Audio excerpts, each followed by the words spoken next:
반갑습니다. 오늘도 복 있는 사람 영상 큐티에 참여해 주신 귀한 성도님들 환영하고 축복합니다. 오늘 2월 14일 토요일인데요. 하나님께서 우리에게 주시는 말씀은 요한복음 7장 53절부터 8장 11절까지의 말씀입니다. 제가 봉독해 드리겠습니다. 다 각각 집으로 돌아가고 예수는 감람산으로 가심이라. 아침에 다시 성전으로 들어오시니 백성이 다 나아오는지라 앉아서 그들을 가르치시더니 서기관들과 바리새인들이 음행종에 잡힌 여자를 끌고 와서 가운데 세우고 예수께 말하되 선생이여 이 여자가 가늠하다가 현장에서 잡혔나이다. 모세는 율법에 이러한 여자를 돌로 치라 명하였거니와 선생은 어떻게 말하겠나이까. 그들이 이렇게 말하면 고발할 조건을 얻고자 하여 예수를 시험함이르라. 예수께서 몸을 굽히사 손가락으로 땅에 쓰시니 그들이 묻기를 마지 아니하는지라.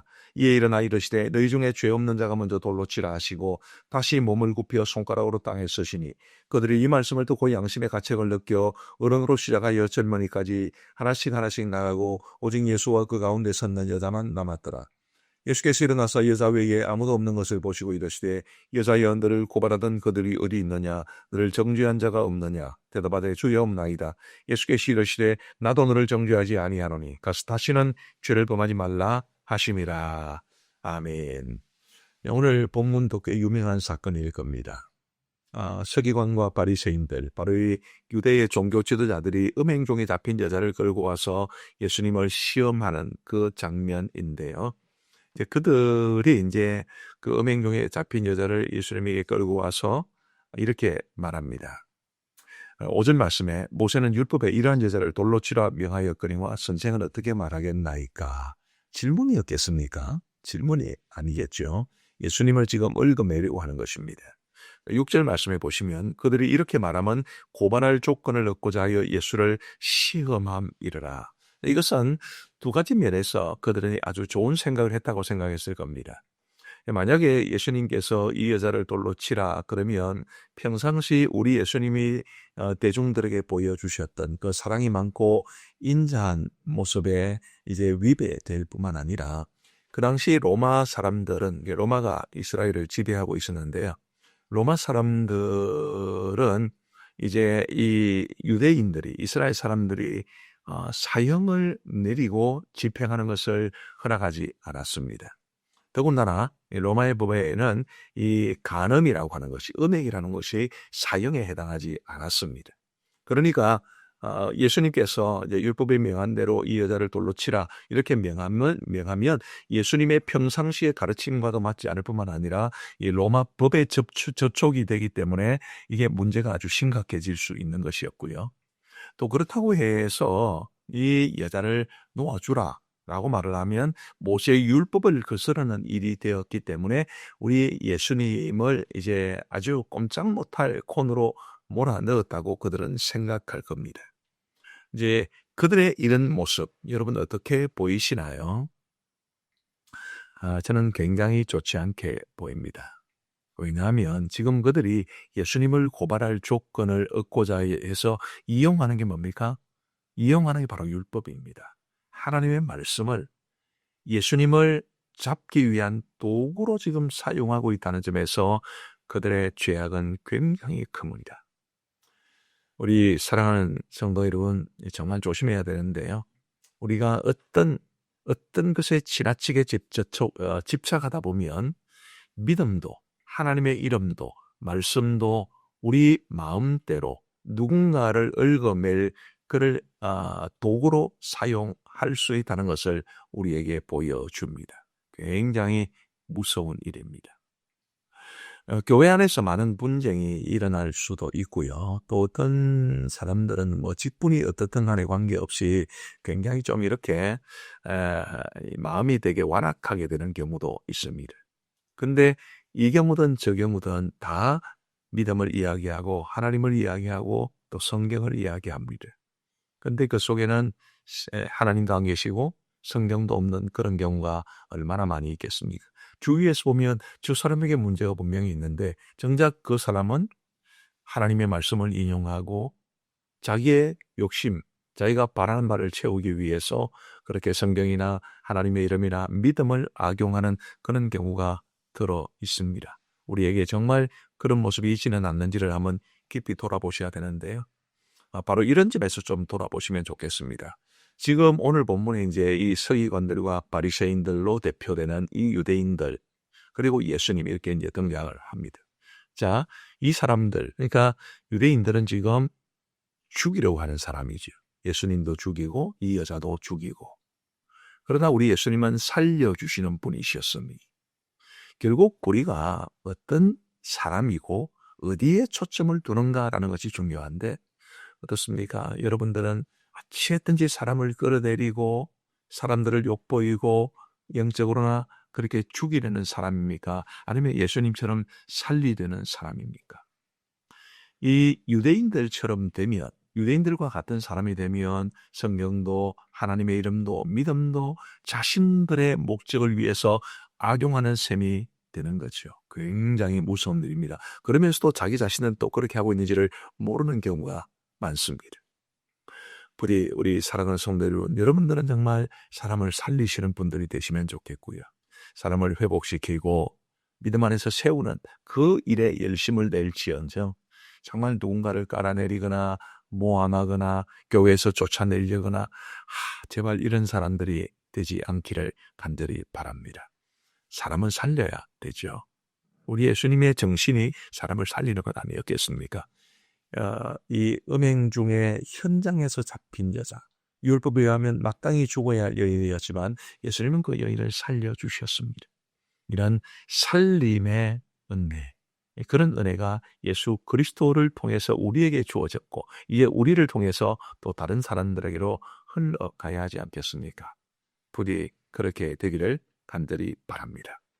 자, 우리 예수님께서는 이제 그들의 그런 의도에 어떻게 답을 하셨느냐 하면은 6절을 다시 한번 보십시다. 그들이 이렇게 말하면 고발할 조건을 얻고자 하여 예수를 시험함이르라. 예수께서 몸을 굽히사 손가락으로 땅에 쓰시니 7절에 그들이 묻기를 마지 아니하는지라. 예수님은 그냥 몸을 굽혀서 손가락으로 땅에 쓰셨다고 했습니다. 뭘 쓰셨는지는 성경이 말해주지 않습니다. 신학자들마다 다양한 그런 추측을 합니다만은 그런 거는 별로 중요하지 않은 것 같습니다.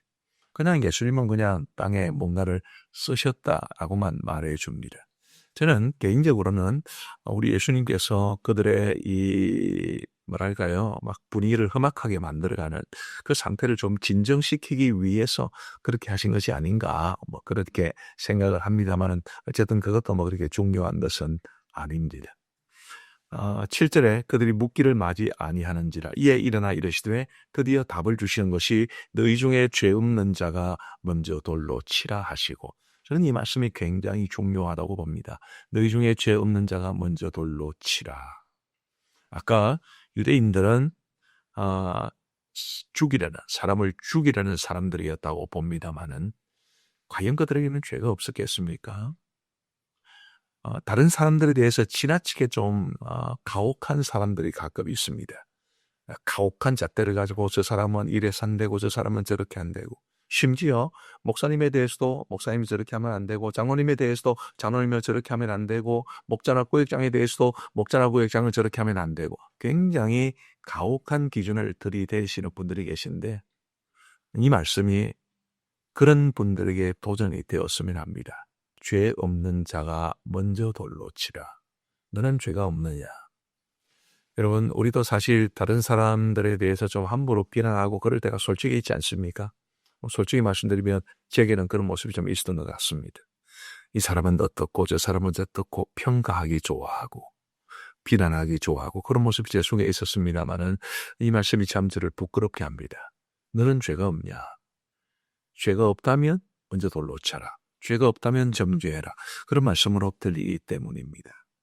부디 다른 사람에게 가혹한 그 잣대는 내게 들이밀면 좋겠고, 자기 자신에 대해서는 좀 뭐랄까요, 엄정할 필요가 있죠. 그래야 우리가 영적으로 성장할 수 있습니다. 다른 사람에게는 관대하게 사람을 살리는 쪽으로 갈 수 있는 저와 여러분들 되기를 간절히 바랍니다.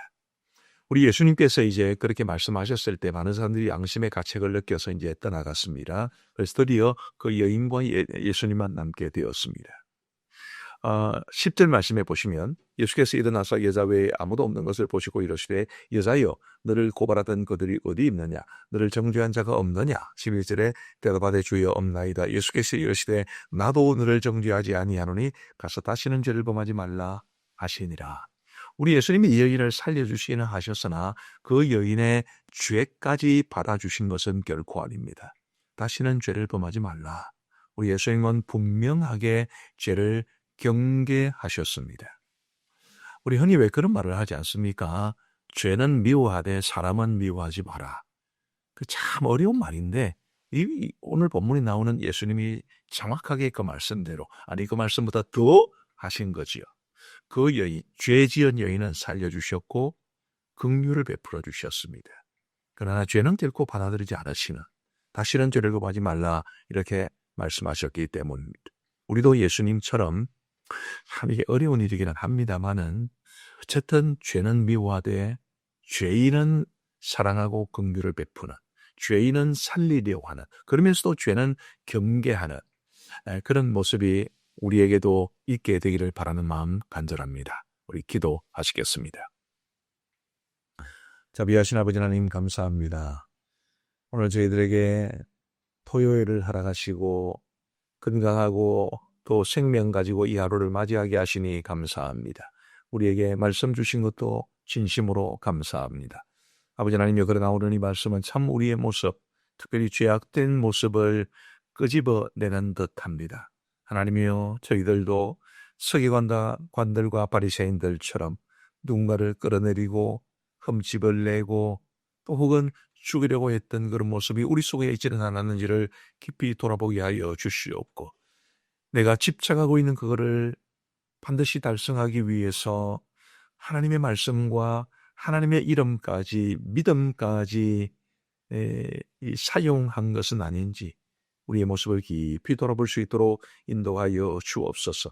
주님은 죄 없는 자가 먼저 돌로 치라고 하셨는데 하나님이여 우리도 큰 죄인이면서도 다른 사람들의 죄에 대해서는 조금의 여지도 남겨놓지 않는 가혹한 모습이 있지는 않은지를 돌아보게 하여 주시옵고 하나님이여 나의 연약함과 죄인됨을 고백하면서 주님 앞에 사람 앞에 겸손하게 하시고 다른 사람들의 연약함에 대해서는 관용을 베풀며 너그럽게 대할 수 있도록 도와주시되 결코 죄 자체는 용인하지 않는 그런 모습을 우리에게 허락하여 주옵소서. 아버지 하나님 오늘 토요일입니다.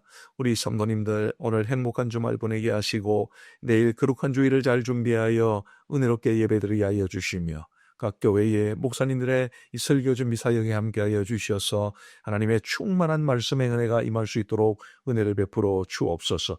아버지 하나님이여 대만의 황명순 배은희 선교사님 기억하시고 아버지 하나님 보안지역의 교회가 부흥할 수 있도록 도우시며 선교사님들의 사역의 현장마다 하나님의 은총 넘쳐나게 하여 주옵소서. 오늘도 온종일토록 우리의 걸음을 인도하여 주시기를 간절히 원하옵고 우리 구주 예수 그리스도의 이름으로 기도하옵나이다.